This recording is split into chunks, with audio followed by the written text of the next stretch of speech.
And now, coming to you live from the tri-state area and San Francisco, California, it's the best part of Wednesday, Waffle Box, with your hosts, Mike Fish and Kush Hayes.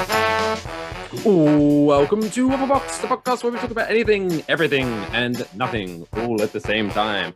Come up on episode 46. It's our 420 special. We've got a snotty Swiss banker.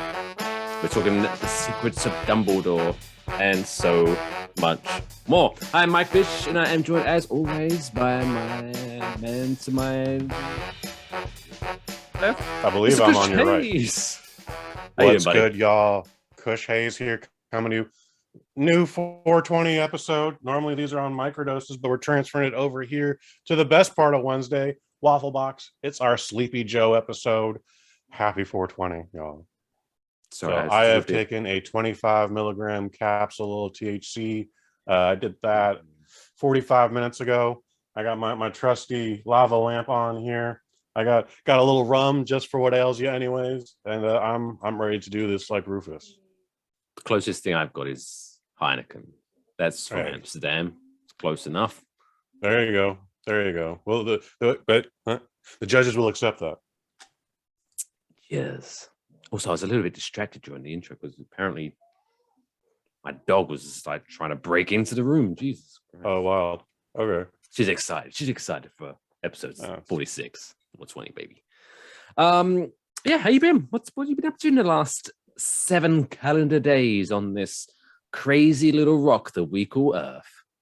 Oh, man, just keeping it going, man. We are doing this thing at the Bosnet.family.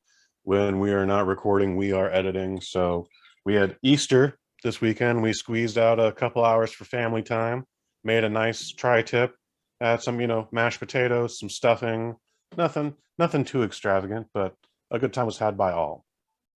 I don't really do Easter. Yeah, I feel you. It's just like, it's cool that he came back and all that. It's pretty miraculous. Mm-hmm. But he did it last year and the year before that. I'm kind of over it. Like, He has risen quite a bit. he's like milking it now. Yeah, I feel like he's. Do you remember that time I came back from the dead? Yeah. It's good. It's like Bobby Brady, like they declared him a hero, and then he just kept throwing parties for himself. He was feeling so good about it. Is it that Geico commercial? It's just Jesus walking around. Hey everyone, guess what day it is? Oh no. That would get many insurance claims canceled if that happened. Great commercial. Maybe we could do that for a Waffle Box, the Christmas special. Or not. Yeah. Or not. Maybe not.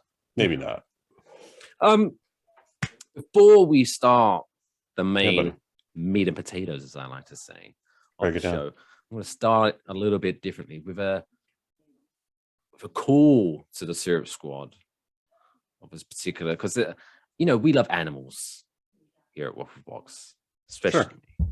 So I'm going to give out an urgent call.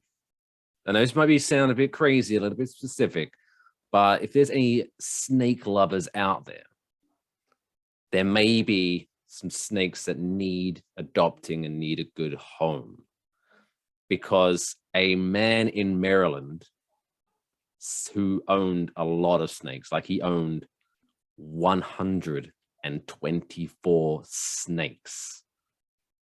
Oh no. Sadly, no. he recently passed away. So there's going to be 124 snakes that need a good home. Yes, I guess it's important information that yes, he did die of a snake bite. But that's gonna be a no for me, man. I gotta take a pass on that. Did you see that story? Apparently this happened in January, but the story only just came out. I missed it entirely. Yeah, like that's kind of, it's not funny when someone dies, but 124 snakes is overkill, I feel, and it ended up being just that. So R.I.P. Yeah, David Riston. This is why I don't keep pet snakes, especially 124 of them. What are you doing? Oh, look at Kush. If you're watching the video version, he is like Well, you couldn't pay me to go near that spot. I would be just like, nah.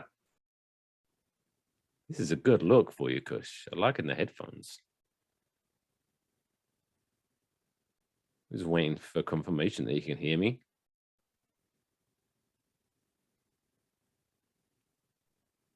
But yeah, if you do want to give a good home to a venomous snake that may attack you in your sleep, check that out online. No, thank you. Get that shit away from me. Are you back with us, Kush? Did I ever leave? I don't know. I was speaking to you and you was kind of in your own little world there. Oh, well, it is 420, so you never know. It's going to be a good episode. It's going to be a good episode. I might have disappeared to one of Doctor Strange's multiverses of madness. It's pretty crazy in there. 3 Spider-Man. Is that like the plural? Like, do you say? I mean, because obviously the superhero is Spider-Man. Mm-hmm. If there's like 3 of them, spoiler alert, there's 3 of them in the latest Spider-Man. Do you say, "Oh, it's 3 Spider-Mans," or are they Spider-Men? Do you go, oh, Depends in the context of the depends in the context of the sentence. I think both will be appropriate depending on how you're saying it. I think that'd be a great new avenue for Marvel. Just keep those 3 together. Forget the Avengers. Here comes the Spider-Man. You have to say it like Little that. Sister Spider-Man. Hayes is the linguist in the house. She's the English major, so she would. If you're listening, LSH, we need you to answer this. Is it Spider-Men or Spider-Mans? Spider-Man. Don't mess with the Spider-Mans. Anyway. I feel like you could do both. Let's get on with the show. We're already 10 Let's minutes do in. it. Let's get on with this show. First story of this evening was talking about this naughty Swiss spanker. So there's a couple of Swiss spankers. I don't know why I could say it's Switzerland. Swiss. This is very dainty. Swiss. That have found themselves in a little bit of hot water. And you know what? I'm going to just come out and say, I'm here to defend them. So they're going to hopefully play this podcast in court, so I can convince them that they're innocent, right? Okay. I did not see this coming. No, I'm a man of the people. These bankers don't have a lot of money to hire good lawyers. Apparently, bankers, people who work in the banking industry, are tight for cash. But anyway, that's the story. So a former head of a Swiss bank has been sentenced to nearly 4 years in jail for charges including fraud. What kind of fraud? What kind of fraud indeed? So the court in Zurich heard that I'm going to butcher his name, Purin Vincenz, age 65, had used his company credit card to pay for strip clubs, Tinder dates, holidays, and dinners. Sounds interesting. Those are all legit business expenses. I know you're still in the middle of the article, but I'm in. Yeah. So public interest in Switzerland in this case was such at a high level that the trial, this sounds bonkers to me, had to be moved from the Zurich courthouse to a concert hall. Like, were they selling tickets for this? Probably. Bizarre. Apparently, Zurich is very thirsty for the sex. I guess they're not getting it out there. Not all over the TVs like it was rumored to be out here. Maybe it was on pay-per-view. Get that money back. I mean, if there's money to be made, why not? He knows about that. Vincenz, chief executive of Raiffeisen, Switzerland, and his co-defendant will appeal against the verdict. So they should. According to prosecutors, Vincenz and a former credit card company boss, Beat Stocker, which is a great name, Beat Stocker, had lined their pockets by taking over companies in which they had secretly accumulated stakes. Stocker was jailed for 4 years, and Vincenz, once crowned Banker of the Year, was sentenced to 3 years and 9 months. The judge found that Vincenz's many visits to strip clubs were not in the bank's interest. Now,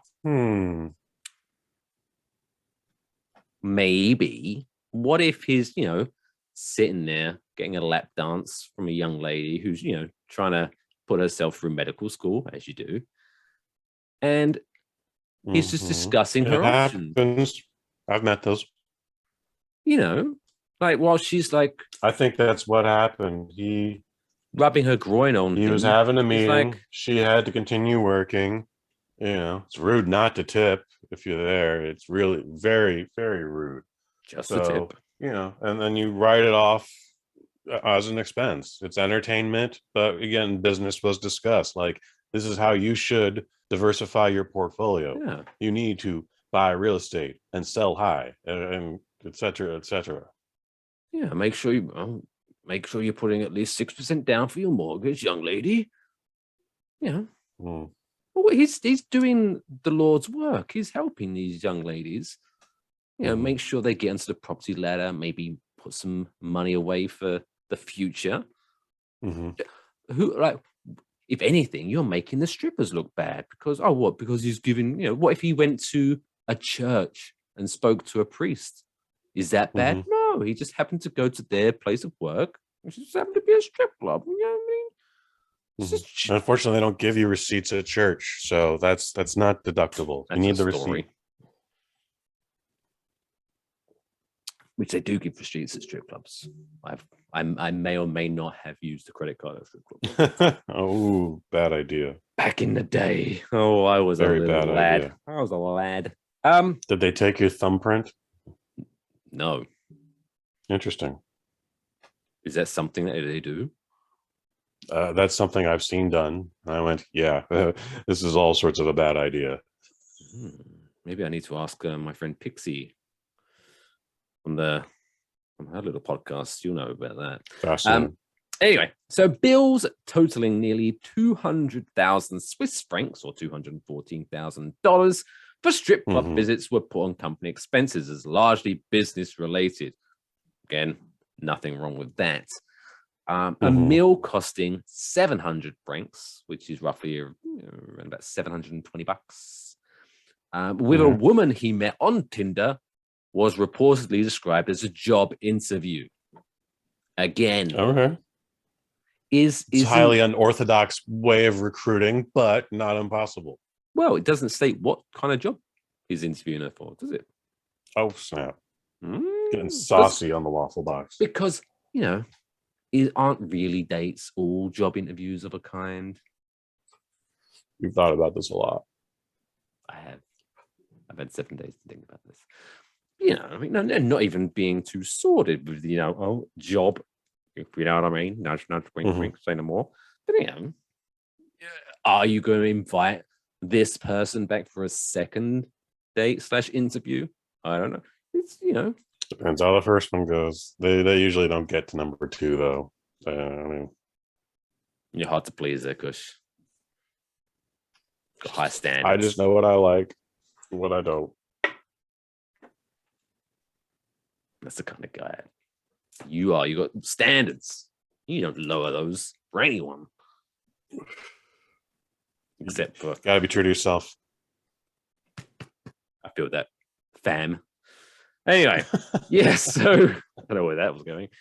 But Perrine Vicenz, 65. Hashtag justice for Perrine. See if we can get that trend in. But yeah, I don't think there's anything wrong with that. Let the man live. Let the man live. Can a man live? Can a man live? For Christ's sake. It's fucking Easter. Yeah.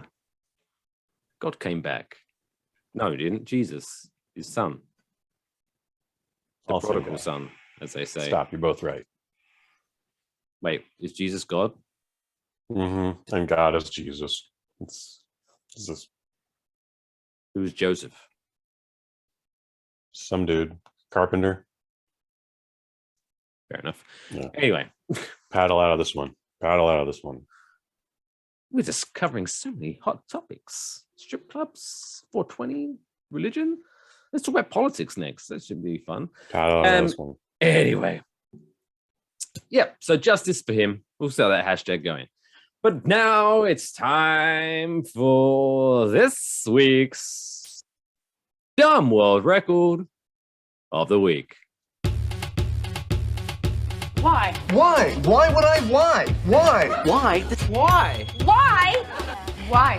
Why would you want to do that? Why would you want to do that in Que paso? So, yeah. This week's Dumb World Record takes us back to the land where I was born. Ooh, that's always nice. The greatest It's a reunion. of Britain's land of my Queen Elizabeth. So this Guinness Book of World Record was so good that the article doesn't state their name. So, are they just lying to us? What are you trying to hide, Guinness? Huh? I disapprove of those articles. Where it's just written by a staff member. Some intern. Didn't want to get all the facts. Mm-hmm. They won't make it very far in this business. But this week, from Great Britain, a father and son team broke the Guinness World Record for hanging 10 items of clothing in the fastest time possible. Interesting. Jeez. I mean, not really, but that's a thing. Apparently, it's my biggest question with all of these each week is just like, where did they come up with the idea that this didn't already exist, and then they decided to spend time on it? Well, no. So it's okay. So I'm the lazy one here. Further down, it does state their name: Edward Draper and Rowan Draper. Took on the record at Turk's Head Pub in Twickenham in London.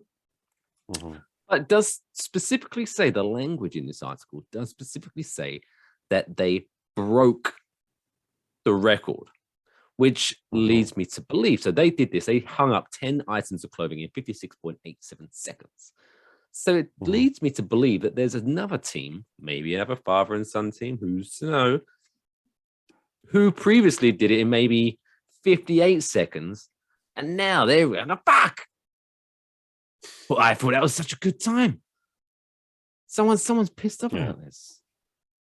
Is it 10 random articles of clothes? Like, could it just, by random chance, just be 10 pairs of socks? Is it all 10 t-shirts? Is it 10 button-up shirts? Is it a mixture of like jeans and shorts? Like, who hangs up socks when they get wet and you want them to dry? Yeah, I guess you just put them in the dryer, don't you? Well, there's clearly not a dryer. Where else are you going to lose situation. them? You're thinking this through, are you? The duo said they spent hours choosing the right items of clothing and making sure they weren't plagued with issues like sticky zippers. So if just from zippers, you've got sticky zippers. That sounds like a song from the. I think I just stole South Park's "Stinky Britches." Oh no! So I'm thinking of like 1930s weird, They probably stole it from that. We got sticky zippers. Sticky zippers. And you're like, what the fuck does that mean? This is amazing. You can't see this anywhere else, folks.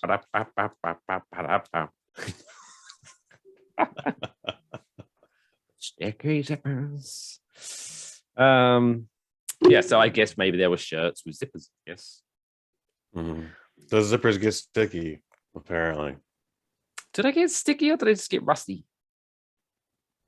I've had more zippers that just broke before they got rusty, and I've never seen them rusty. Never in my 36 years upon this rock that we call Earth. That's my new catchphrase for this week. Have I ever went to put on an item of clothing, whether it's some trousers or pants, as you like to call them over here in the United States of these Americas, and thought, this zipper's sticky. It's a weird word to describe. Like, what have you been doing? I guess those zippers sticky. I'm going to go on a limb and imagine that they're trying to say the zipper sticks. Like, it just gets stuck. It won't go all the way up, or it won't come all the way down. Like, it's the teeth are like, probably old and bent, but you and I are, 12 years old. So we're making all sorts of like jizz jokes here right now. Yeah, can you don't use it? It's just like if I don't know, what else gets stuck? Just gonna call it like it is. Like if like a child got his head stuck in like a gate or in a fence, Mm-hmm. you wouldn't say, "Oh, that kid's got a sticky head." You would if it keeps getting stuck, though. Like, boy, that boy's head is always sticky. What is going on? He needs to Like, wash I his can see hair it in more that often. context. Well, sticky heads here again. Fucking hell. But yeah, so congratulations, Ed and Rowan. Fast hanging of clothes. Where do we go from here? It's only downhill, I guess. You're gonna have to put together a book of these. The Waffle Box Book of Dumb World Records. Mm-hmm. Yeah, it's just Publishing companies, everything copied out of Guinness. Yeah, I just literally copy out the book, change the wording a little bit. I just put my little commentaries at the end, and make it my own. You just put a fucking post-it note on the front cover and just go Waffle Box Records. It's just a Sharpie Waffle Box. Well, why? No, it's got to be a crayon. Yeah, that works. Mm-hmm. So yeah, publishers, if you want to sign me up and then later on get sued by the Guinness Book of World Records, send us an email at enjoywafflebox@gmail.com. You can't buy that kind of press, guys. Come on. You can't. And no publicity is bad publicity, as they say. There you go. So hop on board. Hop on board. That brings us to the end of the first half of this week's show. What a show it's been so far. But we've got still so much more to come. Obviously, we've got the middle of the show quiz. We've got the trapdoor. We're speaking the secrets of Dumbledore and so much more. That kind of rhymed more and more. It's kind of a lyrical genius that I am. But until then, we'll see you on the other side after this short break.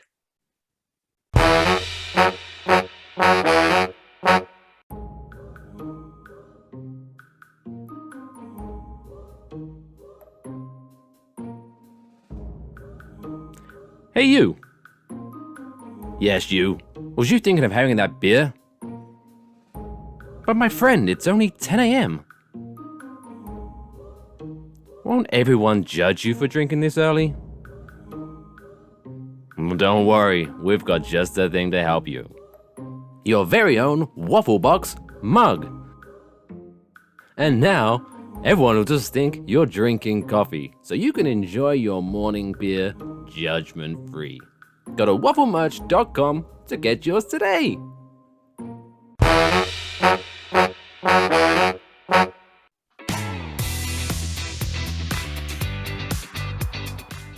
Welcome back to episode 64 of Waffle Box. Like I say, still to come. Got a trapdoor. What did I say? 64. The other way around. I've been saying that all day. Episode 46. Trapdoor coming up. We'll get there, buddy. Dumbledore. We'll get there. In the end. The bleak end. Coming up. But now, so we're going to move on. It's the middle of the show. It's 4:20, so it's time for the middle of the show quiz. Middle of the show quiz.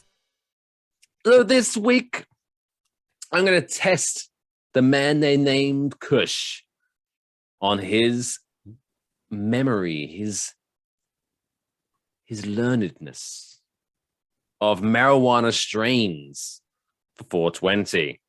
So I'm going to give you 5 sets of opportunities here to get it right or wrong. Okay. So I'm going to give you 2 names, and you have to work out which of them is the actual strain of marijuana and which I've just made up.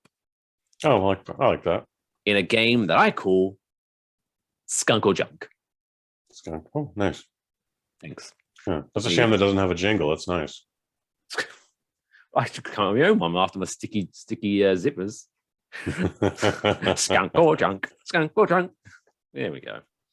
Anyway, I should put I myself feel like it's a ska band. All my jingles sound exactly the same. Just feature me doing the jazz hands. So, are you ready, We gotta Mr. start Hayes? somewhere. I'm ready. I got my vape pen here. I'm ready. So, pairing number 1. Mm-hmm. Lemon sour diesel Hmm. or lime sweet gasoline? Lemon diesel is the real strain, but there is a strain out there called gasoline. You'll never know. You'll never believe what it tastes like. Did it taste like gasoline? Doesn't taste good. Not popular on the market. But yes, lemon sour diesel was the correct 18.3% THC. I've got all the stats here. So that's 1-0. These numbers are all 1-0. bullshit. 1 for 1. Question number 2. Okay. Is it Chewbacca OG or Skywalker OG? Skywalker OG. Oh, you know your shit. 2 for 2. That's 22.9% THC. Been doing this since 1995, baby. Yeah, I'll catch you out one day. All right, number 3. Is it White Widow or Black Heaven? White Widow. Black Heaven is a type of incense. God damn it. 3. You're doing well, man. I should have done Thanks, better man. at this. I feel pretty good right now. I'm liking my chances here. Oh, okay, you've done your research. I'm just in the zone. I'm in the zone. All right, number 4. Gene Guy or Gene Genie? Ooh. Jean guy, like a pair of jeans and who's a guy, I guess that'd and be then one way a of pair of describing it. jeans who's a genie, or like biological genes and a genie. I'm trying to I figure out don't the know how to spelling. answer that question. I'm just asking for the spelling, really. Okay, so yes, gene as in a pair of jeans, both jeans are a pair of jeans, and then guy as in Guy Ritchie, and genie as in that blue fella from Aladdin. I'm gonna go with the Aladdin. Yeah, the genie. Genie. I've never heard of this one before, so this is wow. Gene Genie is a Gene guy. is a David Bowie song. Gene Guy was the correct answer, and 17.3% THC. So the final one, number 5. Are you going to be smoking some OG whale or OG shark? Ooh. Whale. Probably whale. I've never heard of this one. Oh, OG. Really? Oh, yeah. OG See, I should have just made it a little bit more juicy. I should have put those 2 first, and you'd been nervous. You'd been, oh my God, I'm 0-2. Yeah. Do I need to change my name? I'm a fraud. Who am I? Well, you definitely had me humbled. So yeah, But yeah. I was feeling unstoppable there, man. Like I was Conor McGregor. I was just like, whoop, whoop, whoop, whoop. And then you got too cocky and you lost. Then I got rocked. Yeah, right. I got rocked by that guy, that Gene guy. But still, it's a victory, Kush. 3-2. Still the man. I think it's 3 in a row. All right. 3 in a row now. Wow. Not too shabby. All right, next segment. It's your favorite segment. It's my favorite segment. It's everyone's new favorite segment. We're now going to delete things from history as we send them down the trapdoor.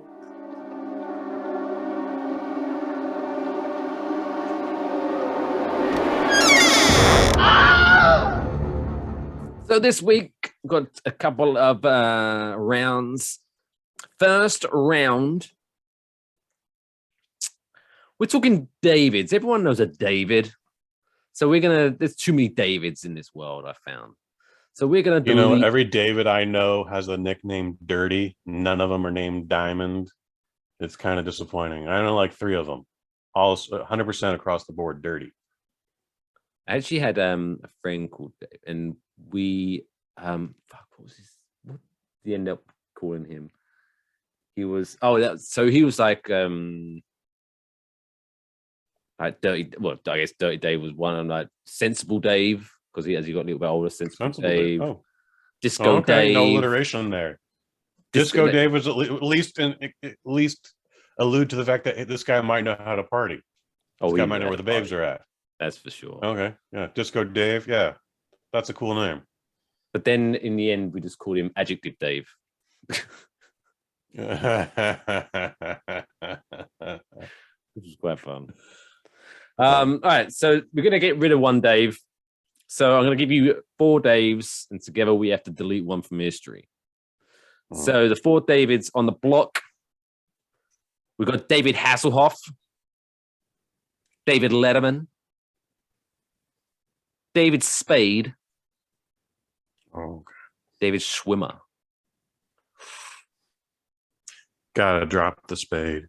David Spade. Whoa. Let's go away. I don't like I don't even need to think about you came it. to that conclusion. I was very relieved when his name came into the picture. Like, how dare you even put Hasselhoff? How dare you put the original Hoff on this list here? That offends fellas like me and Jameel Hemphill. But yeah, David Spade. It's not even a question. Like, I will defend David Spade to my death. He's an anomaly. He's the original Pete Davidson. He's Pete Davidson before Pete Davidson. I don't know, but just shorter. I don't know who you are anymore. David Spade is hilarious. He's great in all the, like in the grown up movies, and he was in he's fine in Tommy Boy. And but that's Rules of Engagement. He was great in that TV show. Fine. Come on, heck, surely we've got. I mean, obviously, no one's touching the Hoff. The Hoff is safe, and I guess Letterman. You can't knock Letterman. I'm thinking, surely David Schwimmer's got to go. Like, he was the least best part in the Friends cast. Not a bad actor. He's not a great actor or anything, but he's, I believe he has contributed more to the art than David Spade has. No, see, when David Spade is in something, you remember David Spade. When you think of Friends, what do you think? You think of Joey, you think of Chandler, you think of Rachel, you think of Phoebe. No one's going, do you know the best part of Friends was Ross? The guy with the monkey. The monkey was more popular than Ross. And he comes with the dude. And then what else has he done since then? No one's going to miss him. What has he done? I don't think he needs to do anything. He's got like that. I think he produces a lot of stuff now. I mean, I'm saying I'm have I not twisted Are your we arm at a here? stalemate here? Holy cow. Do we have to flip a coin? Oh my god. Oh, Jinx, you owe me a Coke. I don't have a coin. I don't have a coin either. All right, I'm thinking of a number, Mike.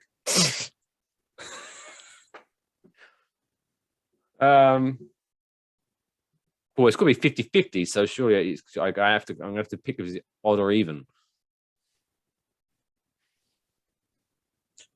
Odd. Well, no.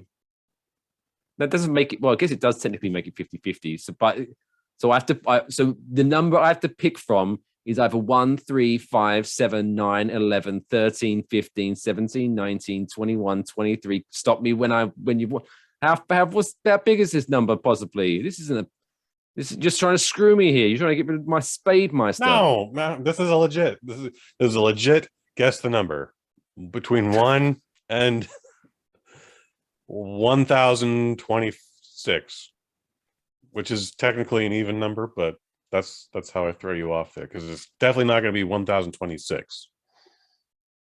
It's going to be 1025. I'm not an amateur. This is not the first time I've played this game. It's not my first rodeo. It's obviously number 13. Is that your final answer? Not anymore. You were so close. 15. Is that your final answer? Yes. I'm sorry. The answer was 113. Die, David Spade. Fuck. I'll always remember you. Anyway. His work will live on forever on Tommy Boy DVDs. We'll watch it together. It'll be our next Waffle Box commentary. Maybe. And I'll cry. I'll weep when David Spade comes up. Round 2. We're talking, I'm being stereotypical going over the boards. We're talking hip hop. We're talking about hip hop goats. because everyone's argues about their top gotcha. 5. So we're going to make it a little bit easier by removing one from history. So the 4 that are on the chopping block. And I think this might be a little bit harder than the Daves. So we've got Eminem, Notorious B.I.G., Tupac, or Jay-Z.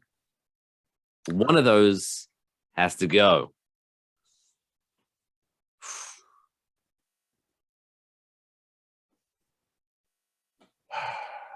Show me you're working. What's your thought process here?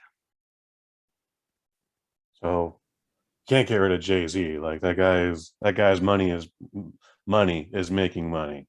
And Beyonce do should be so upset. Tupac had like 7 albums after he died, so you can't get rid of him. None of them were good, but it was still amazing that you died and then you kept releasing material. Like, I mean, Biggie tried to do that, but he only got 1 album out. And despite the fact that Life After Death is both tapes are amazing, it's he's only got the 3 albums technically posthumous. Anyways, he doesn't have as big a catalog. Eminem is fine. Like, Eminem's a great rapper, but then now he's also like part of U.S. Army propaganda reels. He is. Oh yeah. Around the 2006 era, it's like he's not in them, but his music is being used to recruit young children. Anyways, what's your answer? Who are you going with? I think I got between Biggie and Eminem. Like, I feel like I could. Eminem's may put out some great music, but like he hasn't like. It's not fair. This isn't fair, Mike Fish. Damn you! I need a lifeline. I need a lifeline. Not to be difficult here, but I'm out of those 4. When you think of their contributions to changing the game, I would argue Jay-Z is the least contributionary to them. You are crazy. And it's not by far. Hence they're all goats. I'm not saying Jay-Z's trash. He's not by far. He's one of my favorites. But out of those 4, for me, I think it's Jay-Z. Like I was avoiding saying Notorious B.I.G. because I didn't want to give you any problems over there on the East Coast. Okay, folks on the West Coast are not going to care. I definitely can't eliminate Tupac because we're out here. Well, he's from Harlem in the Bay Area. He's East Coast, but he's actually from a lot of different places. But he was all about West Side this and West Side that. So I can't eliminate Tupac. So I'm going to eliminate Biggie. And God have mercy on your soul for even suggesting Jay-Z. You've doomed yourself and your well, you could argue if we eliminate Biggie, Jay-Z's not going to be around anyway. So, by eliminating Biggie, you also technically eliminating Jay-Z. So if you want to, you might as well just get rid of Jay-Z and keep the big fella. You get rid of Jay-Z. I'm gonna let you suffer the consequence of this, Mike Fish. You've been warned, like that, like the old guy in the Friday the 13th. Like, don't go to the lake. Jason's out there. You've been warned, and now consequences shall be dealt to you, sir. So you want to eliminate Jay-Z? You eliminate Jay-Z, sir, and you see what happens. I mean, Solange will probably thank me. Even she'll be like, "Are you out of your mind?" Jay-Z. All right. I'm thinking of a number. I told you to eliminate Jay-Z. Jay-Z. I'm not giving you an argument to know. Rockefeller forever. Oh, that was fun. That was a lot of conflict, that one. Oof. I think you made a mistake on that one, sir. But whatever, Mr. I Hate David Spade. I don't trust you anyway. Me eliminating David Spade is not going to get me shot. In fact, it might even get me like a local civic holiday. I'm just saying, We're David like Spade's today contribution on to this date in movies- San Francisco, it'll be forever known as Kush Hayes Day, and I'll be like, yay! And I'll be hanging out with Mayor London Breed, and a lot of large-breasted women in bikinis for some reason, which seems wildly out of place for the mayor, but it's my fantasy, so that's what we're doing. All right, It depends the on the mayor's mayor. still sensibly dressed, FYI. Tie slightly loosened. She might have had a cocktail. She might have had a cocktail. Sticky zipper. But she likes wine. She likes her champagne. Anyway, let's move on to more fonder things. Let's talk about films, baby. Let's talk about movies. It's time for Kush's movie review.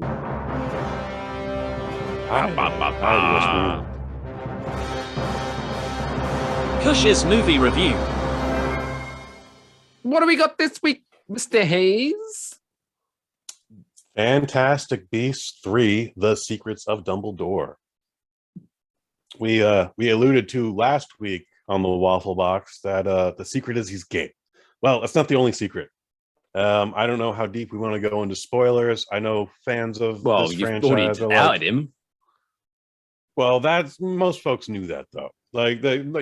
People were whispering about it. They knew. They were like, I hear he likes the fellas, But look, they're also such a handsome couple. Like, it's just gossip. As long as they're his happy. Parents were like, we just want them to be happy. He likes the poon. My old Dumbledore. that Dumbledore, he's such a pussy hound. Like, he's knee deep in it. Can't walk down the street without just being thrown at him. He's like, pussy, oh my God. Have you seen the sign of his wand? 20 times a day this happens to me. Poor Dumbledore. Poor Dumbledore. So what was? So he got a bunch of secrets.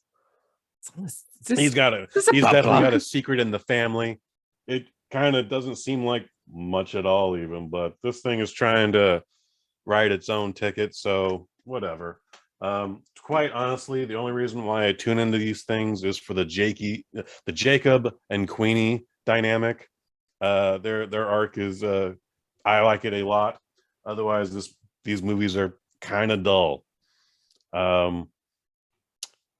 Let's see what else we got here. It's definitely way too long, but Eddie Redmayne, he's supposed to be the star of this, but every chance they get, he's taking a backseat to Jude Law as Dumbledore. And, they're both fine. Dumbledore is really good in it. Ezra Miller. I have a feeling, despite this thing already being too long, I have a feeling a lot of his scenes have been cut. And for the last 3 movies, they've been building him up to be the next whatever the character Ray Fiennes played in the main series. Voldemort. They're trying to make him up to be like the first Voldemort, but it kind of just turns out to be nothing. And that has nothing to do with his controversy. But because of this controversy, they were trying to get 5 movies out of this, and I think they just might stop at 3. They might just go in a different direction and try and do another spinoff. Did you see he got arrested again?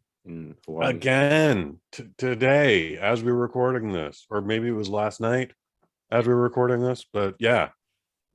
That gentleman is apparently wildly unstable, and I hope he gets the treatment he needs, and he has to serve some time because he's wildly out of line regardless. Half of that shit is true. If you're listening or watching this and you didn't know, he was at a private party. He got asked to leave, so naturally he threw a chair at someone's face. Who hasn't been there though? I mean, if I had a penny for every chair I'd thrown at someone's face. Ugh. Do you think you would have bus fare? No. Okay, well that's good. I wouldn't have a penny. Bus fare is I'm a very nice these lad. days. Clean cut, me. Good. Don't let the beard fool you. So, other controversy going into this was Johnny Depp. He got replaced with Mads Mikkelsen, who, FYI, again, fantastic. He brings for what they ask of him, he is great at. But they got him kind of playing like, what if Donald Trump was a wizard? Like the whole movie revolves around this election in the wizarding world, and just I was like, well, all right, we've had, COVID was still 2 years, and normally this would have come out like right before the election with Donald and what's his nuts, Sleepy Joe, but it feels distracting. I'm usually oblivious to this stuff, so maybe I might even be just a little bit wrong in what I interpreted, but I felt like, are we still doing the Donald Trump comparisons? Like, God damn it. I'm gonna Mads Mikkelsen's performance it's gonna be the best spell him ever. Everyone's gonna love my spells. That's really good, Mike. Thanks. Oh, good. I like that. If you like Donald Trump, don't shoot me. It was just a joke. He did like to say that a lot. Yeah, man. Fucking Mads Mikkelsen, for what they ask him to do. Again, he's great in it, but because of now all the bullshit with Johnny Depp and the court, so much controversy or ex-wife. right now. I bet the goddamn producers of this movie are fucking pulling their hair out. They lost their hair a while ago. Now they're just like head-butting boards with nails in them already and just driving those suckers straight through. Like wondering why. I want that nail to kill me. Because of all that nonsense, I wish Mads Mikkelsen had just gotten the job originally. This has been a very weird character arc. So the first Fantastic Beasts, Mike, I don't know if you watch these things. Colin Farrell is in the movie, and he plays this character, and then, oh my God, here's a twist. He's actually Grindelwald. And then in that movie, it turns into Johnny Depp with a weird contact and the spiky, icy white hair. And then the next movie is all Johnny Depp. And then nonsense happens, COVID happens, and then Mr. Mikkelsen replaces him. And it's just like, what would this have been like with Johnny Depp in it again? That made more sense. I don't know. There's a lot of asterisks in this. Again, I sincerely appreciate the Dan Fogler performance. He plays a normal human being. He's what grounds all of this. Dan Fogler, before Fantastic Beasts, only played that fat, bumbling doofus. Just comedy relief. Stretch. I don't know. All right, maybe dude's overweight. I don't know. He's definitely funny, and he's definitely bringing the ha-has in this. But like, he's not a boob. He's not a bumbling doofus. Like, he's surrounded by like all this enchanted bullshit, and then he'll still just like spells, just have the courage to just like punch a dragon. Like, oh my God, I just punched a dragon, like, and not even break his hand. You're like, all right, hey, that was a pretty solid left hook there, Jacob. His character embraces a lot of fantastic, noble qualities that I think is really good for that actor. But they tried to actually give him more in this, but it doesn't really work out for some reason. I don't know what it was about this movie. Of the three Fantastic Beasts, I think this is the worst one. But they're all fine. I like the Fantastic Beasts more than I like Harry Potter, if that makes sense. I've seen them all now. Is that curse of the I'm just trying to think off the top of my head, maybe. Is there ever a movie series that has gone 3 movies where you're like, third one is, oh yeah, they just keep getting better? A lot of movies suffer from the curse of the third one. Harry Potter 3 is considered the best of the entire franchise. So that's the exception to the rule. But yeah, man, your Spider-Man 3, your Sam Raimi Spider-Man 3, your Superman 3, Batman, the Dark Knight Rises, Batman Forever. That was sucked. I mean, on a rain and yeah, for some reason that those third ones usually end up. X-Men 3, X-Men United, whatever it was, the shit with the Juggernaut. Yeah, Anal Blasters 3, that was pretty good. Something about the third one is almost always bad. Yeah, so I don't know if that's necessarily this situation. No, so that if you love the Harry Potter franchise, I hope I didn't spoil anything for you, but you've probably already seen the movie. I feel like you guys go and see that shit day one. I know I did. Mama Hayes loves this stuff. We take her to the SF Symphony when money was good. And like, have you been to one of these things yet, Mike? I don't know. I'm having my own little conversation here about Anal Blasters 3. Anal Blasters 3, bro. Come on. We got little children watching this. Don't see it, kids. After the second one, it goes Anal downhill. Blasters 3. Yeah. It falls apart in the second act. They lost the vision. They shouldn't have switched directors. What is wrong with you? Oh my goodness. As they have high I'm standards. supposed to be the one that's falling apart here. Like, I'm under the influence of a lot of substances here on the 420 show. Whatever. Anyway, what were you saying? I don't remember. That's okay though. Secrets of Dumbledore. Secrets of Dumbledore. I'm giving it a 3 out of 5. I didn't hate it. It's definitely too long. I think it's the worst of the 3 in this franchise. They're supposed to do 5 of these, Mike. It feels like a lot of things got wrapped up despite Grindelwald living to fight another day. So maybe someone else will play him in episode 4 if it even happens. But this is the least successful of all the Harry Potters so far. It's not a complete bust. It opened up a week ago across the Atlantic and has been doing pretty well over there. But for some reason in the United States, no one seems to give a shit. Well, there you go. Just wait. I'm sure it'll be on Peacock soon. Actually, funny you mentioned that.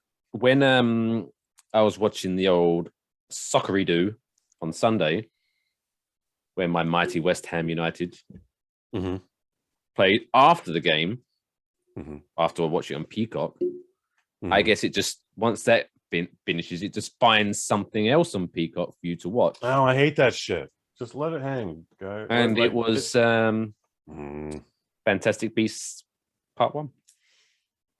Small world. Small world. Fantastic Beasts 1 is weird because it's not even like based on a book. The Fantastic Beasts book is like an instruction manual, much like World War Z was just a field survival guide that they somehow turned into a movie. Oh, you hated that movie too? Very good. That's why we're friends. I wanted to love it so much. A zombie movie with Brad Pitt. My God. The more I was hearing about it, the more I was disliking it. And then I still don't know why I went to go see it. But boy, I left that theater very angry. So The only plus side was it was luckily I had a buddy in the film industry back in the UK. Cool. And so I got like a free preview screening. So it wasn't, at least I didn't pay for it. At least you didn't pay for it. Yeah. Yeah. I absolutely agree with that. So guess what, folks? We got a double feature on our hands tomorrow. We'll be seeing The Unbearable Weight of Massive Talent with Nick Cage and Pedro Pascal. And where is it? The Northman. All right, the new A24, the Robert Eggers, the Northman, and it's like Swedish Conan.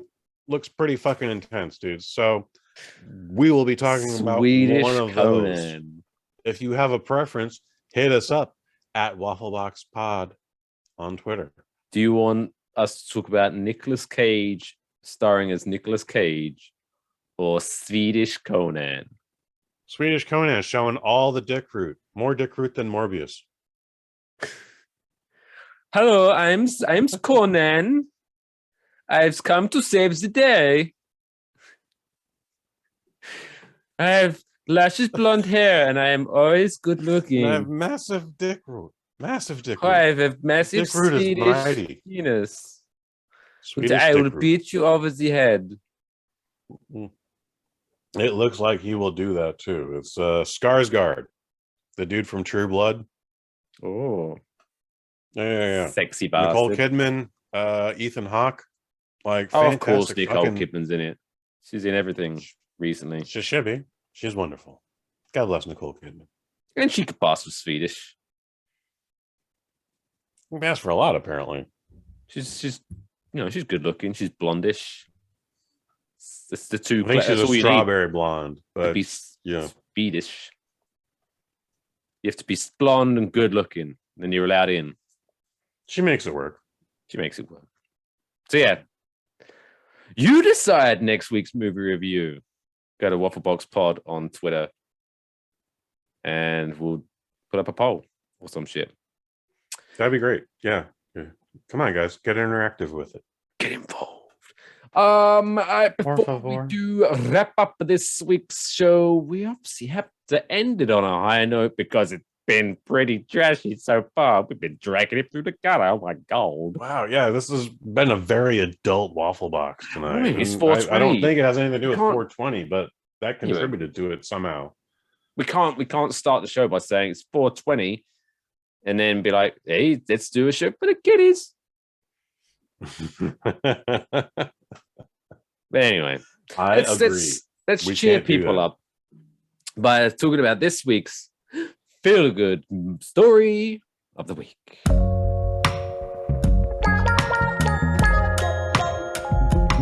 That's the coolest fucking story I've ever heard in my entire life. That's insane. Can I hear it again? Vibing over there, Kush. Slow dancing with your microphone. Yeah, man. Sexy time. All right, this feel-good story comes to us from Richmond, Virginia, where a school teacher, decided to get involved and help out their local adoption center for pets. So the pets adoption center was having trouble getting people to take the dogs and the kitty cats off their hands. And so apparently, this is what you should always support no-kill shelters, but this particular shelter sees a high adoption rate of about 3 weeks, which apparently is bad. Animals' medical problems can take much longer and face being euthanized if this problem is serious and they're not getting taken their hands off. So obviously, we don't want these animals dying in a shelter. So this second grade teacher, Kenzie Jones, decided to get her school kiddies to help out, and the class of 8-year-olds decided to get into the mind of the pets, and they wrote letters to potential new owners as if they were the pets, the dogs. Yeah. So when you went into the adoptions, that you'd get the letter. So it's like, for example, this dog called Cody, the note from this 8-year-old, adorable. Hi, my name is Cody. I would love to be adopted.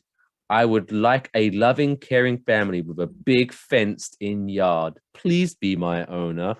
Oh, adorable. Fuck you, Cody. I live in a duplex. You're cute, but that's all I got for you. You don't get a say in this. You're sorry. I get a little dramatic. Another one read, if you do adopt me, I hope I will brighten up your Sundays like the sun. You'll be my Sunday special, and I'll hope to be yours. All right, that one kind of sounds like a creepy dating app line. Not only does it sound creepy, but bitch, I sleep in. So you better not wake me up before 12 p.m. for that bathroom trip. But also, it's kind of like, what are you going to be like? My bed. Monday to Saturday, you're going to be like a cunt to me or something? Are you on Sundays? I'm going to be nice to you on Sundays. Be nice to you 6 days a week, but Sunday's Kush's day. Yeah, this was a vast success, and apparently 21 of the 24 quote-unquote hard-to-adopt animals found new homes thanks to this little campaign. Thanks to these adorable 8-year-old kitties pretending to be animals. So gullible. And they'll probably... I mean, obviously, I would be wildly upset to find out that anybody thought those letters were real. But again, people are just so gullible. Just... God damn it. Well, I mean, you see them on, do you not see them on TV with those like, for only $4? Who's adopting all these goddamn animals, Mike Fish? Like, eventually, like, people just run out of space. A monkey. You get, well, and each month you'll get a letter from your monkey. No, you're not. Oh, Yeah, I don't want a letter from a monkey. I want the monkey in my front yard protecting my shit. I keep on no a one's little coming chain. near your house. If you It'll get a monkey radius. But yeah, like it's flinging shit at I'll- passerbys. No one's coming by your place. we'll train him not to throw shit at people unless provoked to do so. Why is he sitting there on his typewriter writing Shakespeare? If he wants a word processor, we'll get him a word processor or her. We're not biased on this. Or they? They. We'll take a they. We'll take a they monkey. We don't. If we judge. sterilize it, I guess it's a they, right? Mm-mm. Pro monkey. I don't know. Again, paddle out of this. We're Paddle a out of pro monkey this. podcast here at Waffle Box. We're definitely pro monkey. We're pro monkey people. We're pro people. We're pro monkey. And if anything you've taken from this podcast, let that be it. So that wraps up I do this want a kitty week's cat. Waffle Box. What have the good people of the Syrup Squad and the Bosnet family got to look forward to in terms of audio coming out in the next few days? In 2 days, yours truly and my man to my right over here, or maybe it's my left. I don't know how this works, but Mr. Mike Fish will be joining me on a microdose, and we're going to switch things around. We're going to, have a normal microdose conversation, but we're going to do a game. Should be a lot of fun. It's me explaining a movie badly, and how does Mike interpret it? Does he get things correctly? Does he fail miserably? You're going to have to tune in to find out about that. While we're on the subject of the Bosnet Doc family, check out the season finale of the Kick-Ass Movie Podcast. The director of Pact of Vengeance, Master Len Kabaczynski, and myself, we're going to talk about his favorite kung fu movie starring David Carradine. It's called Circle of Iron. It's out there. If you can, it's only available on Amazon Prime right now. $4. It's that's not how much you pay for a cup of coffee. So take some mushrooms, spend $4, have a cup of coffee too, spend $8, and then watch Circle of Iron, and then check out Kick-Ass Movie Podcast's season finale, episode 12, Circle of Iron. It's a lot of fun. I can tell you that wholeheartedly. Beautiful stuff. You can all find those at Bosnet.family. But of course, don't forget to check us out on all the socials at Wafflebox Pod, on the Twitter sphere and on the Instagrammies. All the links that you need are on enjoywafflebox.com if you want to become a member.